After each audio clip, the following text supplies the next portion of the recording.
This channel does not promote any violent, harmful, or illegal activities. All content provided by this channel is meant for an educational purpose only. রাজ্যসভার উপনির্বাচনে তৃণমূলের প্রার্থী ঘোষণা তিলোত্তমা কাণ্ডের প্রতিবাদে সাংসদ পদ থেকে জহর সরকারের ইস্তফার পর তার জায়গায় নবীন প্রজন্মের নেতা তৃণমূলের শ্রমিক সংগঠনের রাজ্য সভাপতি ঋতব্রত বন্দ্যোপাধ্যায়কে প্রার্থী করল দল। দেরিতে হলেও নিরলস পরিশ্রমের স্বীকৃতি এক্স হ্যান্ডেলে পোস্ট অভিষেক বন্দ্যোপাধ্যায়।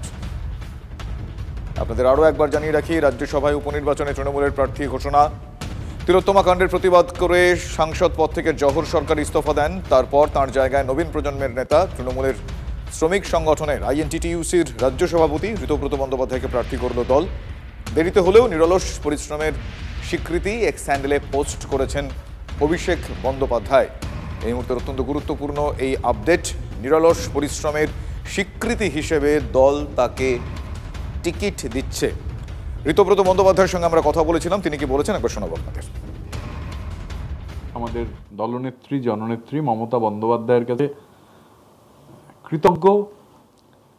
আমি নিজের ভাষায় বলতে চাইছি না, মানে আমরা বাঙালিরা যেহেতু রবীন্দ্রনাথই আমাদের জাতির নাম, তো রবীন্দ্রনাথের ভাষায় আমি শুধু মমতা বন্দ্যোপাধ্যায়ের উদ্দেশ্যে বলতে চাই, তব চরণে নত মাথা।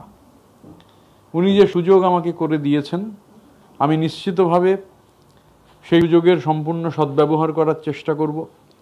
আর পার্লামেন্টের পারফরমেন্স পাবলিক।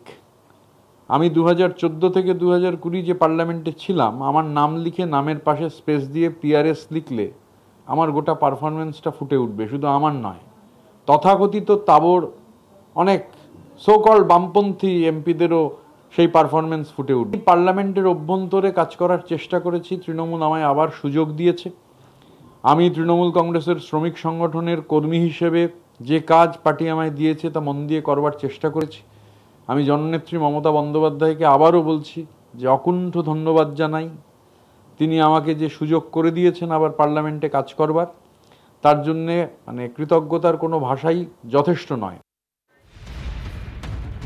আপনারা শুনলেন ঋতব্রত বন্দ্যোপাধ্যায়, তিনি তার প্রতিক্রিয়া এবং তিনি কৃতজ্ঞতা জানিয়েছেন তৃণমূল সুপ্রিমোকে। এই মুহূর্তে আমার সঙ্গে রয়েছেন সিপিআইএম নেতা সুজন চক্রবর্তী। সুজনবাবু, ঋতব্রত বন্দ্যোপাধ্যায় তিনি টিকিট পাচ্ছেন এই মুহূর্তে। না, আমাদের সঙ্গে সুজন চক্রবর্তী নেই, আমাদের সঙ্গে এই মুহূর্তে রয়েছেন সিপিআইএম নেতা আইনজীবী বিকাশ ভট্টাচার্য, বিকাশ রঞ্জন ভট্টাচার্য। বিকাশবাবু, ঋতব্রত বন্দ্যোপাধ্যায় তিনি বলছেন মমতা বন্দ্যোপাধ্যায় বামপন্থার সংজ্ঞা এবং সিপিএমকে কটাক্ষ করতেও তিনি ছাড়ছেন না। একসময় তো আপনাদের সঙ্গে উনি ছিলেন, আজ তার মুখ থেকে এসব শুনে কি অনুভূতি, কি বলবেন? না, কারো যখন অধঃপতন হয়, অধঃপতন হতে তো সে কোথায় তলিয়ে যায় কেউ জানে না। ঋতব্রত তিনি আজকে রবীন্দ্রনাথের ভাষায় মমতার কাছে মাথা নত করছেন, ওর দিক থেকে ঠিক কাজ করেছেন। সত্যি তো ওকে তো একটা জায়গা করে দিয়েছেন শ্রীমতী বন্দ্যোপাধ্যায়। দুর্নীতিমূলক কাজকর্মের যে সমস্ত কাণ্ডারি দরকার, সেই কাণ্ডারির ক্ষেত্রে ওরা ঋতব্রতর মতো একজন মানুষকে যোগ্য মনে করেছেন। এটা ওদের দলের অভ্যন্তরীণ ব্যাপার। যে জায়গায় ছিলেন জহর সরকার, সেখানে জহর সরকার পদত্যাগ করেছেন নৈতিক কারণে, এবং সেই জায়গায় যে অনৈতিক মানুষকে ওরা প্রার্থী করেছেন। তৃণমূল তাদের প্রার্থী চয়নের যে সংজ্ঞা তা পরিষ্কার করে দিয়েছেন। এটা ওদের গৌরব ব্যাপার, ওরা ভালো করেছেন। ধন্যবাদ বিকাশবাবু। কথা বলছিলাম বিশিষ্ট আইনজীবী সিপিআইএম নেতা বিকাশ রঞ্জন ভট্টাচার্যের সঙ্গে। আর ঋতব্রত বন্দ্যোপাধ্যায়ের বিষয়ে কি বলেছেন কুণাল ঘোষ, সেটাও শোনাবো আপনাদের। তৃণমূল কংগ্রেস আসন্ন রাজ্যসভা নির্বাচনে ঋতব্রত বন্দ্যোপাধ্যায়কে রাজ্যসভায় প্রার্থী করেছে। রাজ্যসভায় ঋতব্রতর পারফরমেন্স ছিল দেখার মতো।